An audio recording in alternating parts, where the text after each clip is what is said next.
I try to convince people to slow down AI, to regulate AI. This was futile. I tried for years.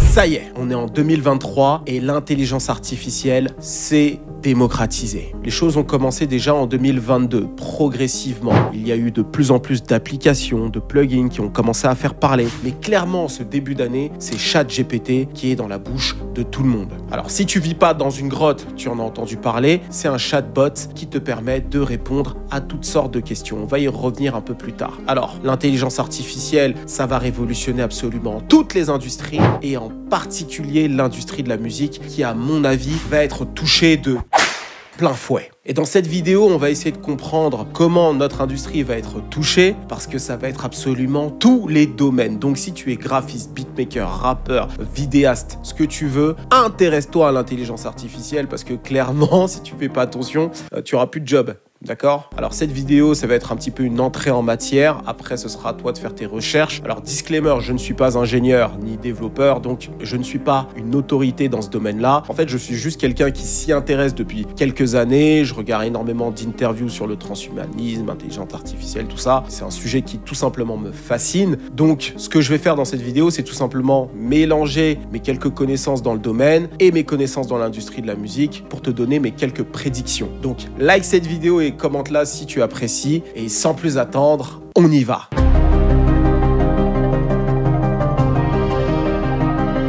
We're building progressively greater intelligence, and the percentage of intelligence that is not human is increasing.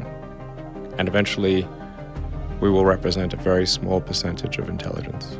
Alors cet extrait est tiré d'un échange entre Joe Rogan, le plus grand podcasteur du monde, et Elon Musk, l'un des cerveaux les plus brillants de notre époque. Alors c'est notamment lui qui a inspiré la version moderne de Tony Stark, alias Iron Man. Alors je pense que beaucoup d'entre vous connaissent peut-être de nom Elon Musk, mais j'ai conscience que je parle à énormément de monde. Donc c'est possible que parmi vous, quelques-uns ne connaissent pas exactement son CV, donc je vais vous le faire rapidement. Alors il a fondé PayPal, il a également fondé Tesla, donc les voitures électriques partiellement autonomes. Il a fondé SpaceX, son entreprise qui envoie des fusées dans l'espace et qui les fait réatterrir. Ça, c'est badass, d'accord? C'est notamment lui qui veut conquérir Mars. Clairement, il veut créer des colonies là-bas. C'est le but ultime de SpaceX. Donc, ça te donne une idée à quel point le gars, en fait, il n'est pas avec nous. Non, littéralement, il est dans l'espace. Et ça continue. Il a une autre société qui est pas mal, Neuralink. Alors, c'est une start-up qui crée des implants cérébraux qui pourraient permettre une amélioration de la mémoire ou mieux encore, intégrer l'intelligence artificielle à l'humain. Donc là, ça y est, on est dans le transhumanisme. Hein. On a un cran au-dessus. On y arrive, hein, d'ailleurs. On y arrive, les gars. Ah, le monde actuel va me manquer. Et plus récemment, il est devenu directeur général de Twitter après avoir racheté le réseau. C'est d'ailleurs pour ça qu'il fait énormément parler en ce moment d'ailleurs. Donc en plus d'être un être humain extrêmement brillant, Elon Musk est l'un des hommes les plus riches de ce monde. En fait, il oscille entre la première et la troisième place, entre Jeff Bezos et Bernard Arnault. Et dans ce podcast avec Joe Rogan, qui date du 7 septembre 2018, Elon Musk nous parle de l'intelligence artificielle avec un ton assez grave. L'intelligence artificielle va faire partie de notre vie, donc il faut s'y intéresser. Et pas forcément aller dans les films de science-fiction, même si des fois on n'est pas loin de ça. Et l'intelligence artificielle, brièvement, qu'est-ce que c'est? Alors la définition Wikipédia, l'intelligence artificielle est un ensemble de théories et de techniques mises en œuvre en vue de réaliser des machines capables de simuler l'intelligence humaine. Et à ça, je vais rajouter la définition du CNIL, qui est assez complémentaire. Pour le Parlement européen, l'intelligence artificielle représente tout outil utilisé par une machine afin de reproduire des comportements liés aux humains, tels que le raisonnement,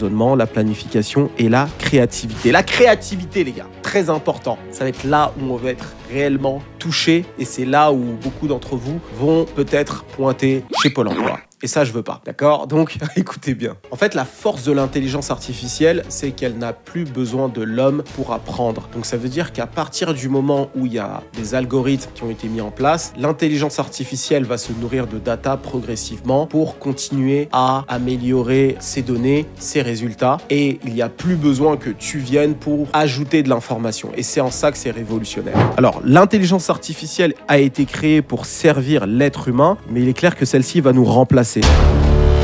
Non, je rigole. Je pense pas qu'elle va nous remplacer, mais je pense qu'elle va en profondeur transformer toutes les industries du monde. Et ça, c'est même pas un scoop de le dire. Et l'industrie de la musique, en particulier le rap, ne sera clairement pas épargnée. D'ailleurs, je pense que ce sera la musique qui sera le plus touchée par ça. Alors, comme je l'ai dit, il y a beaucoup d'applications, mais on va se concentrer sur l'application qui cartonne en ce moment, ChatGPT. Elle est actuellement gratuite. Donc, ceux qui ne connaissent pas, je vous invite à aller la télécharger. C'est pas une vidéo en partenariat, hein. Vous savez, en général, je fais des partenariats en grande pompe, ok? Si je vous le dis, c'est vraiment pour vous. Commencez un petit peu à vous en servir parce que elle va faire partie de votre quotidien. Et donc, cette application-là, c'est un succès monstre. Des millions et des millions de téléchargements. Je crois qu'il y a eu en 1 heure 1 million de téléchargements, je crois comme ça. L'application est disponible depuis fin 2022, mais c'est déjà un carton, et un carton plein. Et donc, dans cette application, tu chattes, tu envoies des messages, tu poses toutes sortes de questions et l'application te répond, comme si c'était un être humain. Alors, l'application mobile impressionne énormément au vu de ce qu'elle est capable de faire. Ça peut être des questions totalement basiques comme quelles sont les spécialités d'un pays, à crée-moi un site internet, à fais-moi une dissertation sur l'indépendance du Congo, tu vois, ou parle-moi de Lumumba, ou ce que tu veux. Et tu peux même rajouter des éléments en plus, hein. Écris-moi un discours dans le style de Trump, par exemple. Tu vois ce que je veux dire? Donc, tu peux lui demander toutes sortes de choses avec un certain niveau de complexité et le chatbot est en mesure de te créer ça. Ce qui pose un réel problème au niveau de l'éducation. Ça va être très facile pour des étudiants de tricher, demander à l'application de leur faire toute une dissertation sur un domaine précis. Donc, le monde de l'éducation doit complètement repenser sa manière de faire. Et même au niveau des experts dans tous les domaines, je pense que ça va agrandir le nombre de faussaires, des gens qui vont se dire experts dans un domaine et qui au final vont se servir de l'application en guise de base pour avoir les réponses dans le domaine dans lequel ils sont censés être experts. Donc ça va être chaud. Et dans la musique, qu'est-ce qui va se passer ?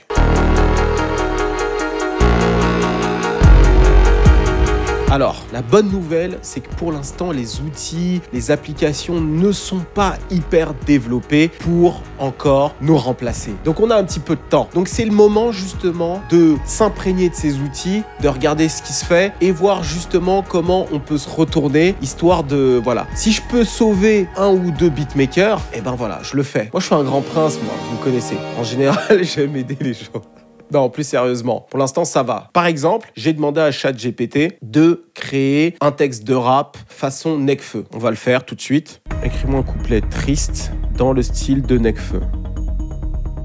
On va voir ce que ça donne. Chargement. J'ai trouvé l'amour et c'est dans l'échec que je me retire.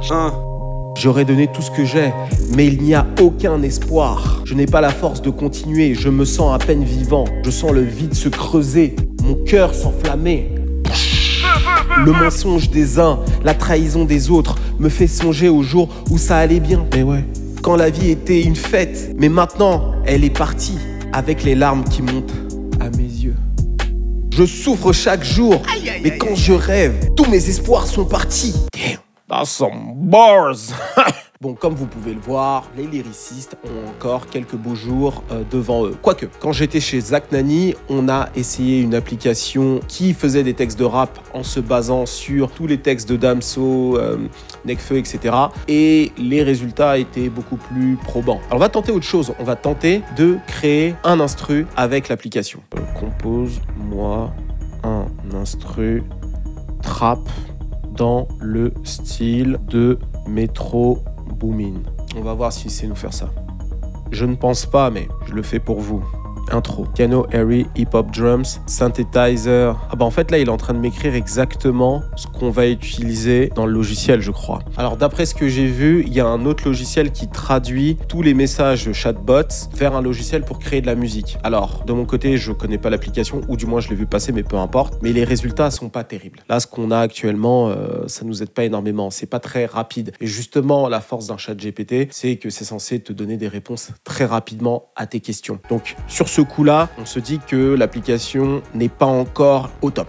Alors, ce qu'il faut se dire, c'est que cette application-là, en fait, c'est le beeper des téléphones. C'est le début. C'est le Nokia 3310, si tu préfères. Donc, il va y avoir une sérieuse évolution. C'est la version bêta. Les versions qui vont succéder à celle-ci vont être des versions beaucoup plus avancées avec beaucoup plus d'informations. D'ailleurs, les gens disent que toutes les informations qu'on est en train de mettre actuellement sur ChatGPT, ça va lui permettre de s'améliorer. Et en plus de ça, il va y avoir encore plus de données qui vont être injectées dans l'application. l'application. Donc l'application sera en mesure de résoudre des problèmes beaucoup plus complexes. Et dans l'industrie de la musique, justement, l'application va être en mesure de vraiment écrire des lyrics utilisables. L'application va être en mesure de créer aussi des prods et ça me choquerait pas que l'application réussisse également à gérer tout ce qui est mixage. Parce qu'au final, c'est une question de données. Donc plus tu vas injecter des données et des cas de figure, c'est des algorithmes, c'est des probabilités, c'est des choses comme ça. Bref, c'est des trucs de matheux. Je vais pas rentrer dans le détail, je suis clairement pas un matheux, mais tu vas injecter suffisamment d'informations pour que l'application puisse être autonome et qu'elle puisse régler des problèmes. Ce qui veut dire que les beatmakers, vous serez plus indispensables. Demain, moi, je pourrais aller sur l'application et lui dire « J'aimerais que tu me crées 10, 15, 20, 30 beats trap dans le style sombre avec un petit peu de drill. » Enfin bref, je pourrais lui donner tous les détails que je veux et l'application en question sera en mesure de créer des instrus, d'accord? Déjà, rien qu'en ça, ce sera un énorme problème pour la masse des beatmakers qui n'auront pas pris le tournant de l'intelligence artificielle. Ça, c'est la première chose. Pour ce qui est des graphistes, c'est pareil. Il y a une application actuellement qui s'appelle Midjourney qui est en train de faire son petit buzz, etc. Et bien, cette application-là te permet de recréer des images. Là, sur Internet, je suis tombé sur un mec qui a fait un clip en créant plein d'images venant de Midjourney. Donc, il a donné un certain nombre d'informations à l'application et l'application lui a généré un certain nombre de photos. Pour l'instant, c'est des photos. Je pense que ça peut aller plus loin. Je vais pas m'aventurer à parler d'animation, mais je pense sincèrement que c'est des choses qui vont être faisables. Les graphistes, les lyricistes, les ingénieurs du son, les médias, très important, je vais parler de mon cas. Quand je suis arrivé sur Internet en 2017, ma force était justement de pouvoir faire un beau storytelling autour d'un artiste et apporter de l'analyse, que ce soit sur de la musique ou sur le marketing. Sujet qui me passionne, branding, marketing, etc. Bref, vous me connaissez. Je pense que l'application, dans quelques temps, pourra te faire ce travail-là sans que moi, je puisse le faire. Ce qui veut dire que tu auras un mec qui va débarquer, qui va se dire « Ah, j'aime bien ce que Chris Iconic fait, etc. » ou un autre, peu importe, et va se dire « Ok, je vais me lancer aussi sur YouTube ou sur Instagram et je vais demander à mon application. » Et cette application-là sera en mesure de lui donner toutes les informations sur un artiste. Donc déjà, la personne, elle va gagner énormément de temps. Quand moi, je me casse le cul à prendre une semaine pour vous faire une vidéo, etc., le gars n'aura plus qu'à taper dans cette application-là les informations qu'il veut et il aura le script. Donc déjà, c'est une chose hyper importante. Donc ça veut dire des mecs comme moi, dans quelques années, si je ne fais rien, je dégage. Ok, vous allez voir, j'ai quand même une chance de survie. Les médias aussi, Instagram, Twitter, etc. C'est pareil. Tous ces trucs de curation d'informations, parce que finalement sur les réseaux, il y a beaucoup de curation. On est en mode média, mais c'est de la curation, donc c'est du repartage, etc. Ça va être de plus en plus difficile d'exister. Déjà que c'est difficile actuellement, mais ça va être de plus en plus difficile parce qu'il y aura des intelligences artificielles qui seront en mesure de le faire. Donc clairement, toute l'industrie va être touchée. Les rappeurs eux-mêmes, tu vois, finalement vont être touchés, même si c'est indirectement, mais ça reste des humains. Donc finalement, il y a encore cette dimension humaine qui fait que les rappeurs peuvent survivre un peu plus longtemps. On l'a vu il y a quelques temps, il y a un rappeur créé en digital. Ce rappeur-là, qui est pas un vrai rappeur, n'a pas fait long feu, donc l'humain reste important. Donc, c'est super important aujourd'hui pour nous de se retourner et de bien comprendre quelle est notre réelle valeur ajoutée et comment faire pour continuer à exister. Déjà, la première chose qui va se passer, à mon avis, c'est qu'il va y avoir une espèce de purge. Tout ce qui est beatmakers qui font des type beats ou médias qui proposent pas une valeur réellement ajoutée, etc., tout ça, ça va dégager parce que finalement, les type beats, tu pourras les avoir en original en demandant à une application de te les faire. Un artiste qui commence n'aura plus besoin de compter sur qui que ce soit pour avancer. On y arrive progressivement. Au départ, tu avais besoin d'aller dans un studio, avoir un ingénieur du son, avoir quelqu'un qui te propose un beat pour faire un morceau. Tu devais aussi aller voir quelqu'un pour tourner un clip. Ensuite, on a eu le home studio et la possibilité d'apprendre soi-même à faire les instrus, à faire les clips, et on avait une petite autonomie. Et là, maintenant, l'autonomie, elle va encore plus s'accentuer parce que demain, l'artiste pourra générer des instrus, faire de la musique, mixer de son côté, ça j'en suis sûr que ça va arriver, et sortir son son sur les plateformes sans avoir besoin de personne. Donc plus le temps passe, plus on va vers l'indépendance, ce qui est une bonne chose. Ça, c'est les premières étapes. Donc, une bonne partie d'entre nous, purger. Autre gros changement, on aura moins besoin de petites mains, entre guillemets petites mains, des mains importantes, hein, mais par exemple, tu vois, au niveau des graphistes, je pense pas qu'on aura besoin énormément de gens pour des retouches ou des choses comme ça. Je pense que les intelligences artificielles vont pouvoir gérer ce genre de choses. Donc ça, c'est les changements majeurs, entre guillemets, négatifs, ok? Mais à mon avis, dans les changements majeurs qui vont être positifs et sur lesquels il faut, à mon avis, tabler, c'est déjà de 1, le retour en force de l'innovation. Il faut savoir que l'intelligence intelligence artificielle, pour qu'elle puisse justement se nourrir d'informations, il faut qu'au départ, il y ait un être humain qui injecte de l'information. Donc la créativité, comme je le disais plus tôt, va être remise au centre. La personne qui va créer, innover et détonner par rapport aux autres va en quelque sorte se démarquer, et c'est comme ça qu'elle va devenir indispensable. Donc à mon avis, l'innovation va être importante, parce qu'aujourd'hui, dans l'industrie de la musique, le but c'est de regarder ce qui fonctionne et un petit peu de répéter. Alors il y aura toujours beaucoup de copycats, mais je pense que la personne qui va sortir des sentiers battus et proposer à chaque fois quelque chose de nouveau va en quelque sorte se démarquer. Deuxième chose, l'être humain va revenir au centre de tout. Je regardais une interview où Timbaland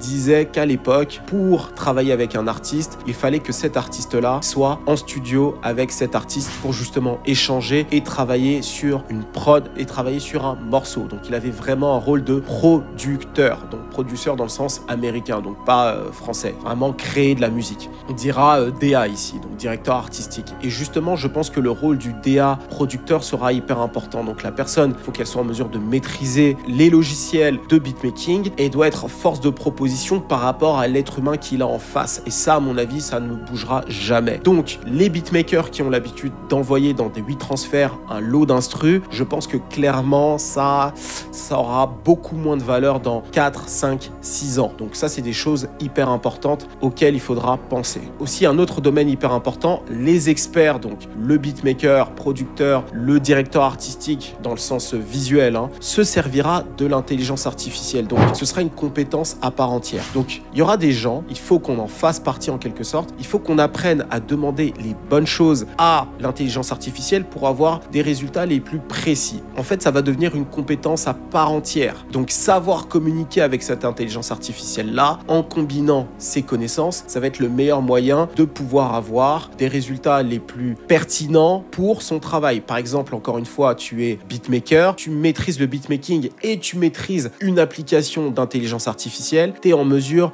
de demander les bonnes choses à l'intelligence artificielle pour à la fois être pertinent dans les résultats, c'est-à-dire par exemple, il y a des nouveaux drum kits qui sortent, donc tu seras en mesure de lui demander les bons drum kits, le bon mood, peut-être des nouvelles tendances ou des choses que tu trouves originales, justement, encore une fois, l'originalité, pour avoir les meilleurs résultats. Et je pense que ça va devenir une compétence à part entière, que ce soit pour de la création visuelle, donc clip, affiche, couverture d'album, ou que ce soit de la musique. Donc ça, c'est une compétence qui va se développer avec les années. Ensuite, autre changement majeur, bien sûr, les maisons de disques vont bien sûr s'approprier l'intelligence artificielle. Je pense, alors ça c'est vraiment pour le coup quelque chose auquel je pense maintenant, je sais pas trop, mais je pense que dans la musique, chaque major aura potentiellement sa propre intelligence artificielle, sa manière d'interroger cette intelligence artificielle pour produire sa propre musique. Voilà, ça c'est des prédictions que je fais. Je pense que sur tout ce que j'ai dit avant, je suis plutôt sûr. Sur le dernier point, là on est vraiment en mode voyant quoi, j'en sais absolument rien. C'est juste un ressenti. Bon, je vais lui poser une question assez simple à ChatGPT. Qui est Chris Diaconic? Question assez simple, tout le monde le connaît, bien évidemment. Bon. Chris Diaconic est un entrepreneur franco-canadien qui a développé une plateforme pour aider les PME à cumuler des données intelligentes et à planifier des stratégies numériques. Il est le fondateur d'Iconic et est le PDG de Our Product Group. Une entreprise de développement de logiciels qui utilise cette plateforme. Mais c'est incroyable ça, incroyable. Je savais pas que j'avais fait toutes ces choses. Bon, comme tu le vois, l'application n'est pas encore au top surtout. Mais on va lui poser une question beaucoup plus simple. Peux-tu me dire quels sont les albums les plus vendus en 2008? Les albums les plus vendus en 2008 sont Lila James, Let's Do It Again, Lil Wayne, The Carter 3, Coldplay, Viva la Vida, excellent album, l'un de mes albums favoris, d'ailleurs je suis allé les voir en concert. Neo, Year of the Gentleman, un album que j'ai énormément écouté dans cette période-là, j'étais très fleur bleue. AC/DC, Black Ice, Kid Rock, Rock and Roll Jesus, Taylor Swift, Fearless. D'ailleurs je crois que c'était cet album où Kanye West lui avait arraché le micro là. Please, I'll let you finish Taylor, but Beyoncé got the best video of all time. I'm really happy for you, I'm gonna let you finish.